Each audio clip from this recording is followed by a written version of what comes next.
The second talk is given by Professor Doug Korver from University of Alberta.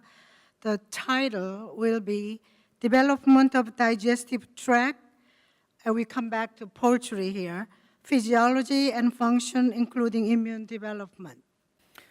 Thank you, Dr. Lulahoy. Thank you to the organizers of the Asia-Pacific Poultry Conference for inviting me here. Sawasdee Krab. I've been to Thailand several times before, and I love coming back here. It's always really enjoyable to see the people and the scenery and the wildlife, and it's a fantastic place to be. Now, we just heard a really high-powered, high-science talk. It's fascinating. I think we have so much to learn, and when I hear talks like this, it always makes me feel like I need to learn even more than when I started. So I'm going to change gears a little bit. And so we sort of heard a talk on the cutting edge of science, where the science is taking us. And my talk is going to be a little bit of a step back. So I'm going to take us through probably things that we have heard, probably things that we might already know, but I want us to all think about these things in the context of what are the challenges and what are the opportunities that we have based on what we know about how the digestive tract develops, and then relate that to immune function development as well. Now, just a little bit of context. The FAO predicts that chicken consumption will surpass pork as the #1 most consumed animal protein in 2021 for poultry nutritionists and poultry industry. That's good news.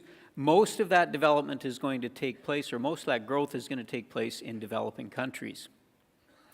Now, because feed represents over 70% of the total cost of production, as nutritionists, this produces a large amount of opportunity for us because we can have such a big impact on the economics of production, the affordability of food, and when we get a handle on how we can address these issues, we can have a large impact on the industry.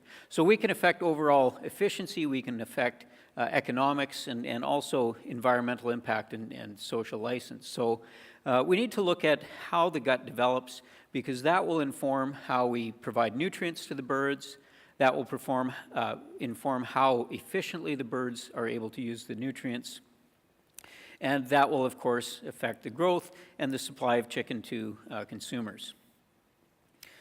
So if we look at development of the intestinal tissues, development of the intestine actually starts in the egg, so it starts before hatch. And so if we look at the intestine as a proportion of body weight, it starts relatively small at 17 days of incubation, but by 20 days of incubation, it's almost doubled. And this is associated with the consumption of the amnion, with internal pipping, the swallowing of the albumin. This is a signal for rapid development and increase in size of the intestinal tissues, and at hatch, it is up to about 3.5% of body weight. So the rate of growth of the intestinal tissue increases as hatch approaches. And so, as I mentioned, with internal pipping, the embryo consumes the remaining amnion, and the presence of the nutrients that are contained in the albumin really send a signal, a stimulatory signal for the development of the gut tissues. Now, chickens, turkeys, quail are precocial animals. And precocial simply means that they have a particular strategy for the allocation of nutrients in embryonic development. So a precocial animal will preferentially distribute a large proportion of the nutrients in development towards the establishment of tissues that are involved in locomotion, that are involved in thermoregulation, and so when the chick hatches, it is independent. And this allows us to have a commercial industry, because we can have chicks that hatch in a hatchery, we can send them to a farm, and they don't need parental care or maternal care in order to survive and thrive and grow. And so when these precocial chicks are in the embryo, they're putting, or in the egg, the embryo is proportionately putting more nutrients towards skeletal development, muscular development, feather development, so that it can reach the farm, it can find food, and it can grow independently. Now that's in opposition to altricial chicks, and many wild birds, passerines, for example, are altricial, and that means their strategy is they put a lot of those nutrients, or a greater proportion of those nutrients, towards the development of the digestive tract. And so altricial chicks hatch with a very mature digestive tract, meaning the parents can come and bring back insects or prey, feed that mature adult-type diet to the chicks, and the chicks can digest and absorb the nutrients very quickly. Now, for those birds, that comes at a cost, because those birds typically have very weak musculature, they have very poor feather development, and they are almost entirely dependent on the parents for survival for at least the first part of life. So it's a different strategy for the utilization of nutrients. And so what that means for chickens and turkeys and quail is that early in life, the digestive tract has to develop very, very quickly. So before hatch, the priority for nutritional use is more towards the development of the structures, skeletal system, muscular system, and the integument, the feathers.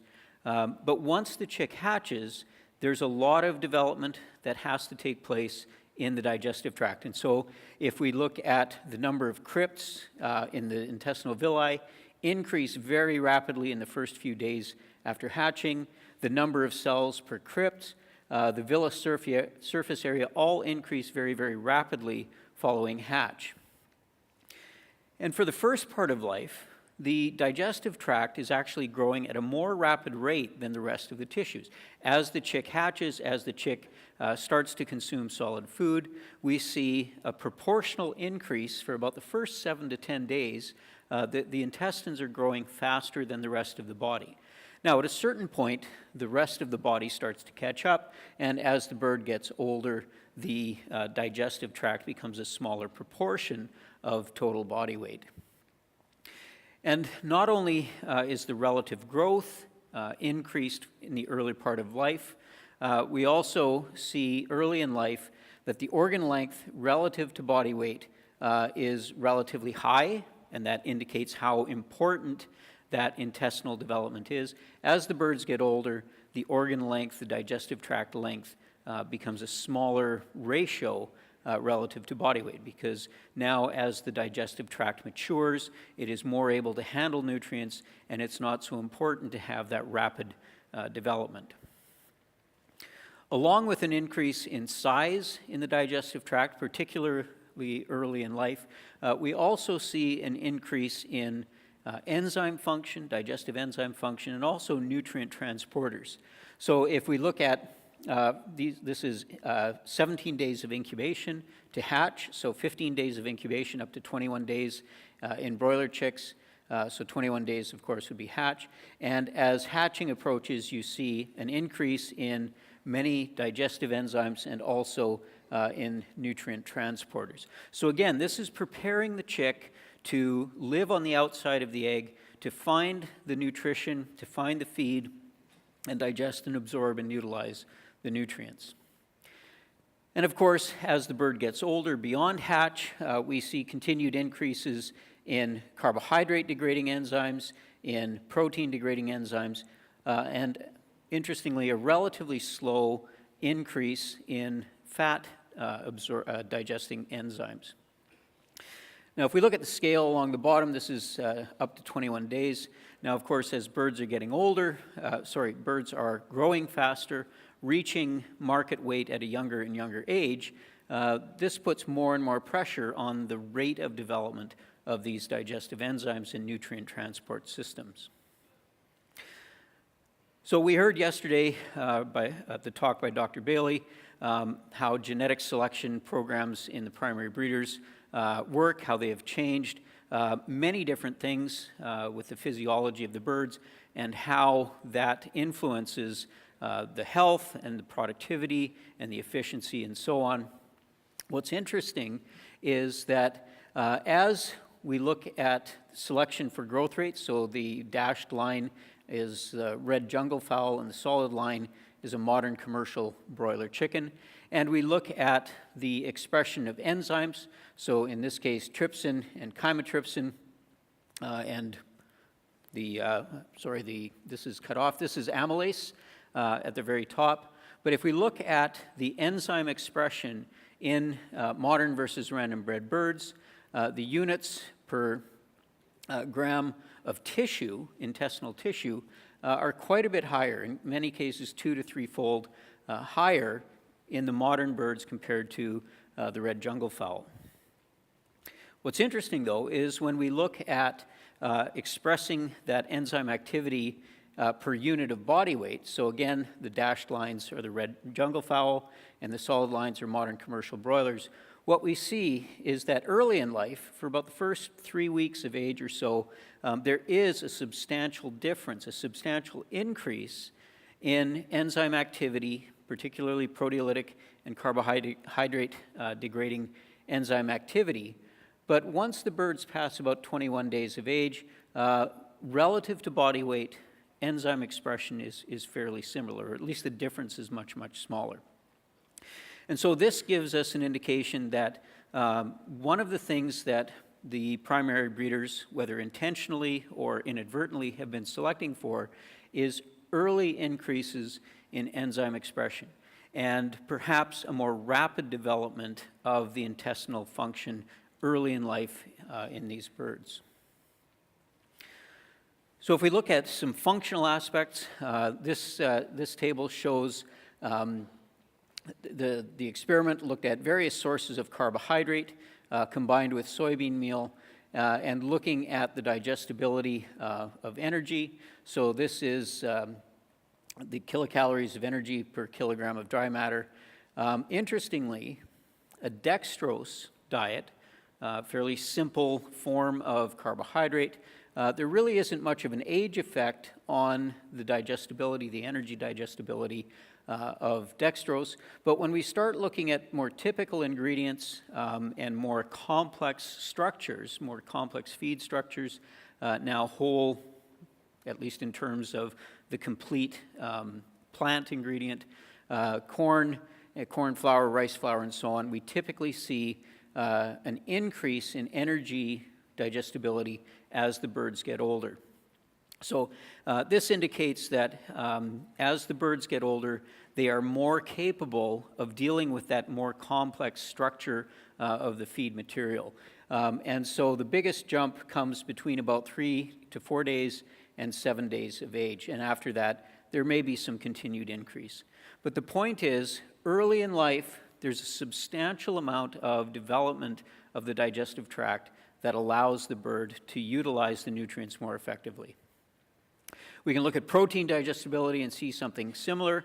If we look at soybean meal versus canola meal, so we would typically think of canola meal as being less digestible than soybean meal, having a higher fiber content, and therefore providing more structure that interferes with enzyme access to the substrate.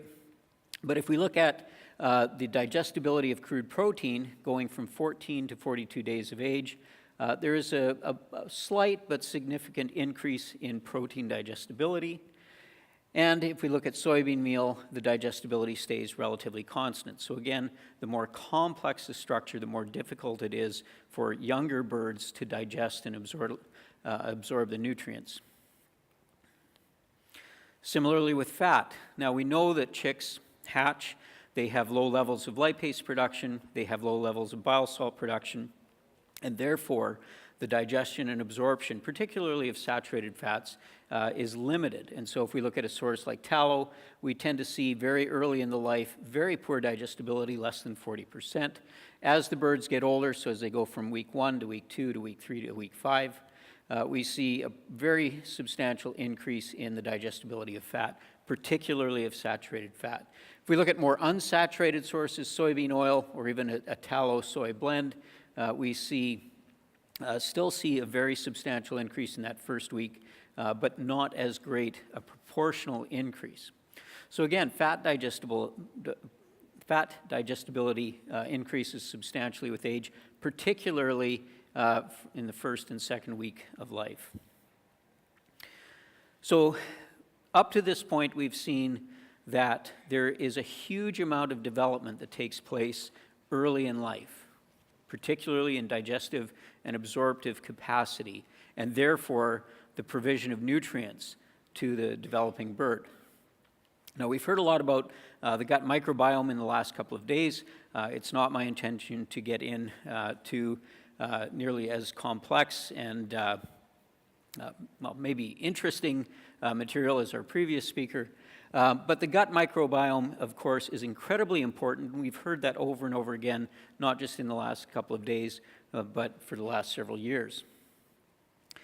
If we look at the microflora, this is not entirely true, but we assume that the digestive tract of the chick is more or less sterile. It's certainly very simple as the chick hatches.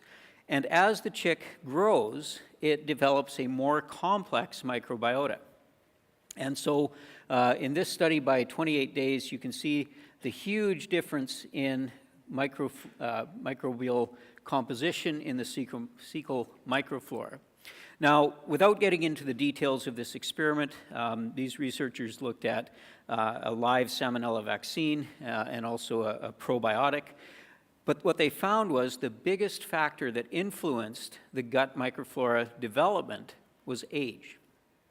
So the simple fact that birds are getting older, they're getting exposed day by day to more and more bacteria.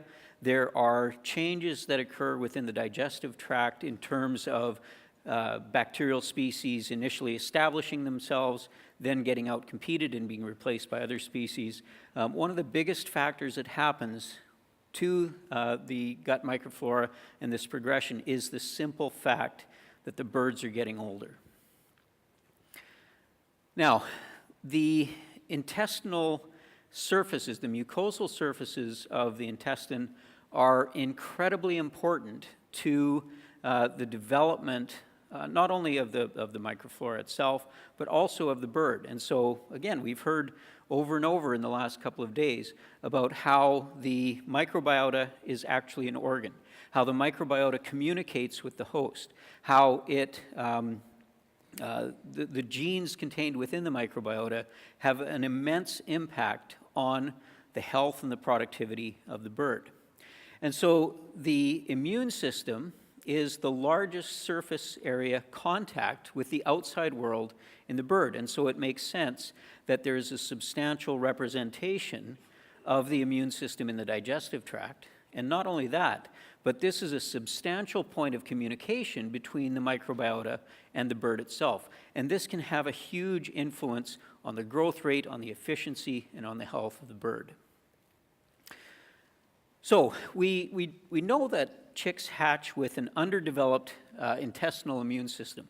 But I want to put a little finer point on that. Chicks hatch with an underdeveloped adaptive immune system. So the adaptive immune system is the antibody response, the targeted response that allows birds to react to specific antigens, to react to specific pathogens.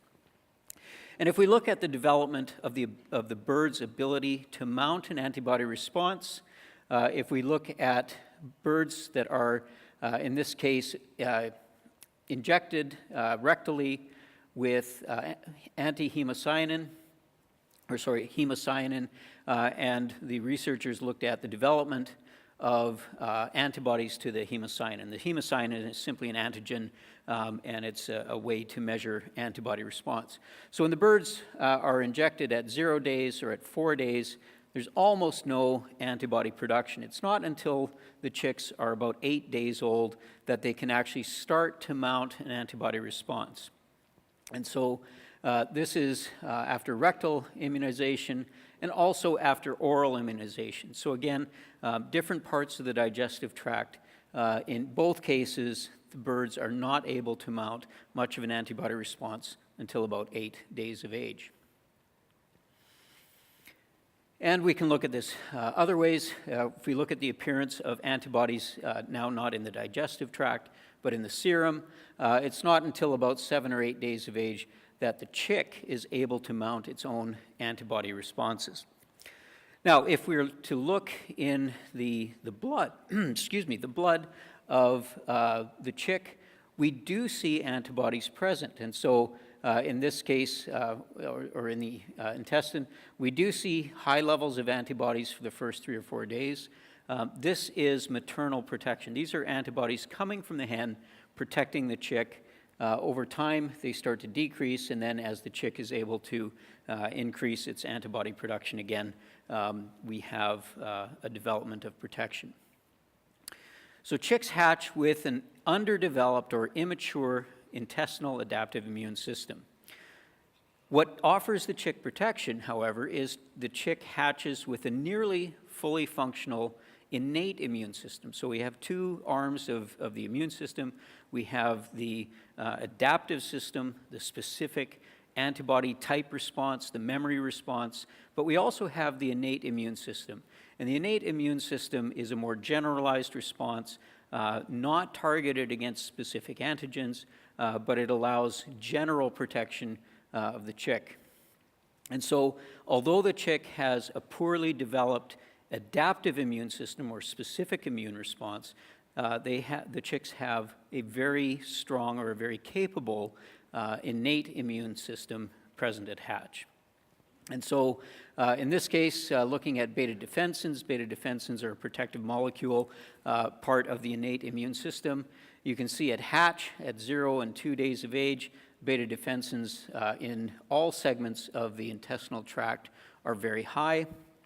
And as the chicks age in the first week, these protective molecules, the production is decreased. Again, at the same time, the ability of the chick to mount an adaptive immune response and antibody response is increasing. So the chick is still protected, but the mechanism of that protection is changing.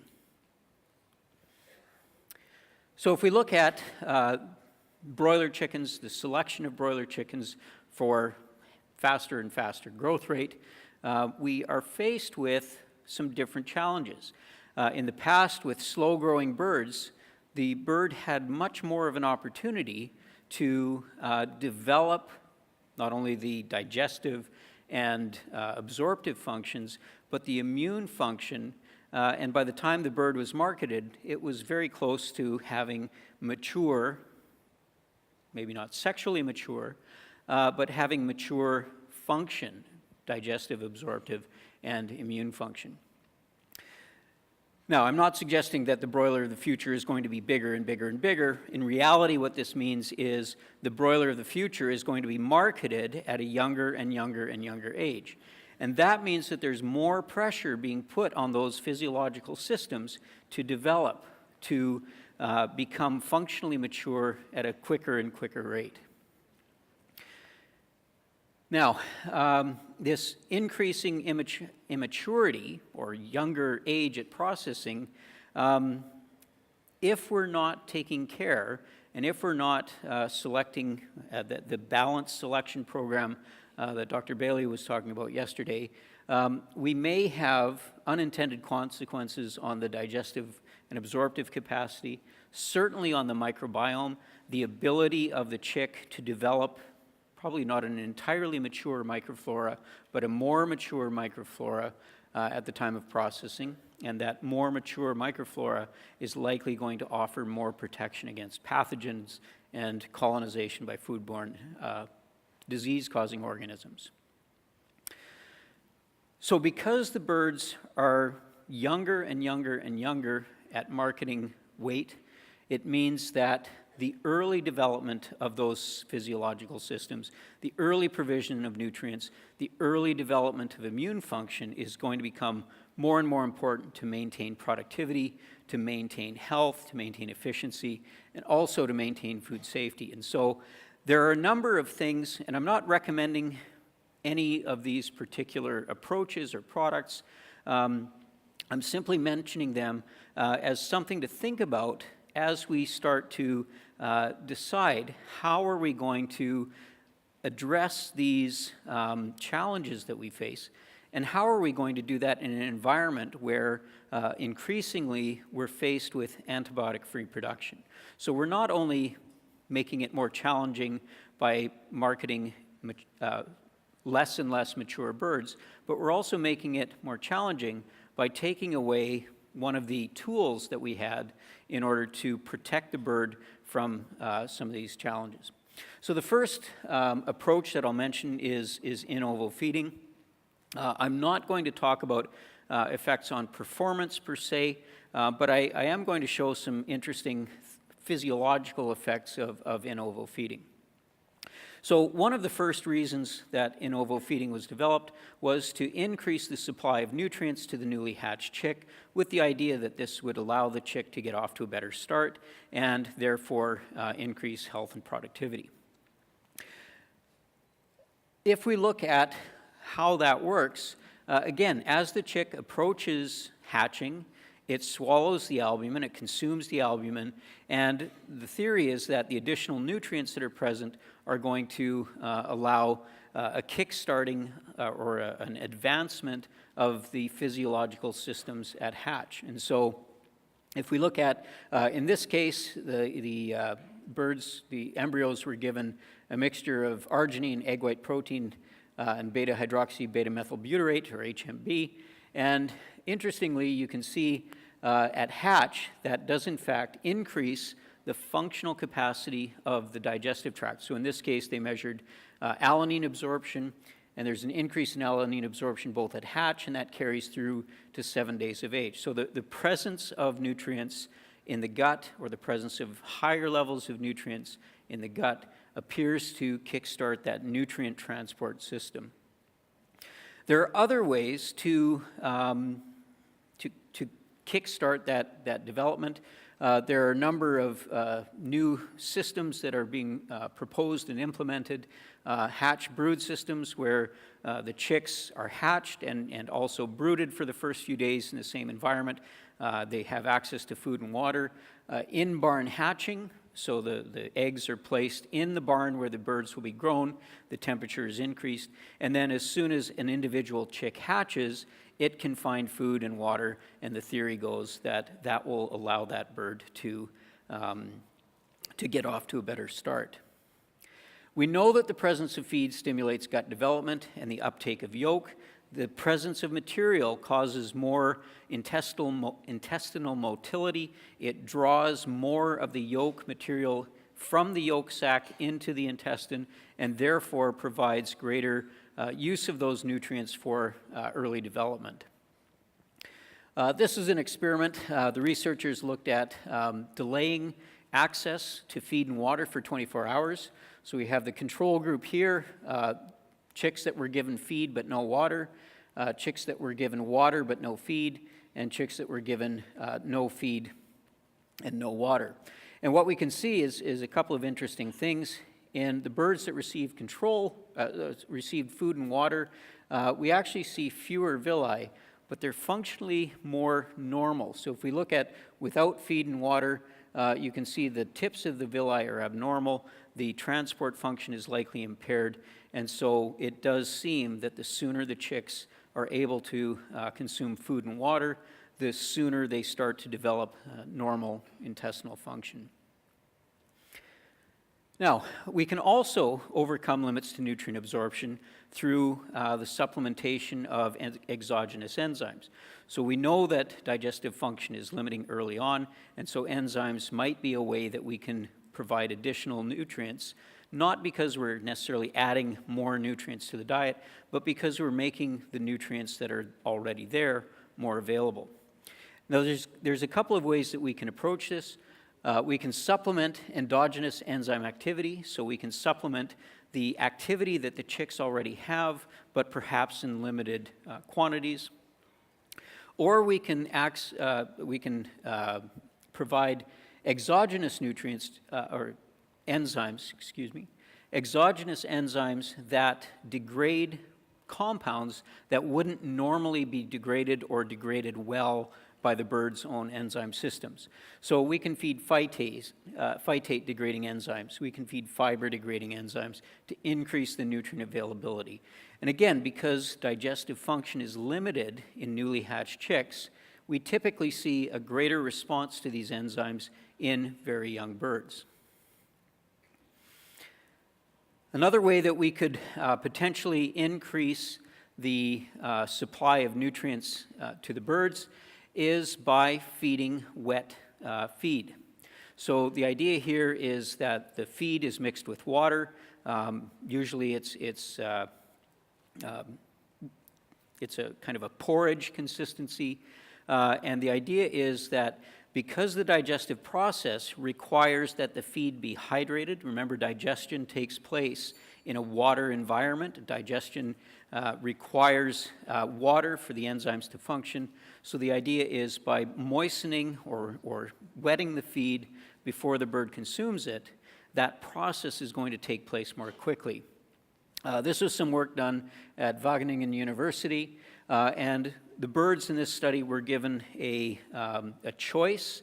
They could consume wet feed or they could consume dry feed. And so whatever proportion of wet and dry feed they wanted to consume. Early on, when the digestive tract was functionally most limited, we still see a much greater preference for the wet food as opposed to the dry food. As the birds got older, the intake of the wet food relative to the dry food increased substantially to the point where about 90%, 91% of the feed that the birds consumed on a voluntary basis was actually in the form of wet feed. And of course, this is corrected for moisture content. And only about 9% of the feed was consumed as dry feed. Now, when the performance of these birds was compared to the performance of birds that only had access to dry feed, they found that there was about a 10% increase in body weight at 7 days of age, and about a 12% increase, 13% increase in average daily gain. So again, this may be a way to partially overcome the limited functional state of digestion and absorption in very young chicks. So we've talked about feeding delays and the impact that that can have on the growth and performance of the bird, but feeding delays also can have an impact on the immune system. So this is an experiment looking at a 72-hour feed delay, and we can see that if we look at, again, anti-hemocyanin cultures, we see from the small intestine, the cecal tonsils, the cecum, the colon, we see that when birds are fed, there's a huge increase in the ability of those cells to mount or to respond to an antigen challenge. And so that's hemocyanin, another antigen, bovine serum albumin. And again, in most of these parts of the digestive tract, we see feeding advancing the state of the adaptive immune system in the intestine. Looking at now B cells, B and T cells, again, feed provision increases the number of cells that are positive for various B cell marker and also T cells. And so a feed delay not only impairs feed nutrient absorption, but also impairs the development, the early development of the adaptive immune system. I'm just going to talk a little bit about parental effects on development. We're becoming more aware of how the way we feed the breeders can have a huge influence on the development of the broilers, the growth rate, the meat quality, the meat yield, and so on. So there are effects of nutrient transfer, direct nutrient transfer, and that's fairly obvious. I'm not going to talk about epigenetic effects, but I think this is a really interesting area where the way we feed the broiler breeders influences gene expression in the offspring, and that can have an effect out to marketing age. But just in the interest of time, I'm not going to spend a lot of time talking about that. This was some work that we did looking at feeding different forms of vitamin D to broiler breeders. We fed either vitamin D or 25-hydroxyvitamin D3, and then we looked at the state of innate immune function at hatch in the offspring. So this was a white blood cell E. coli killing assay. We simply mixed an E. coli solution or an E. coli culture with white blood cells, and we plated that, and we looked at the ability of the white blood cells to kill the E. coli.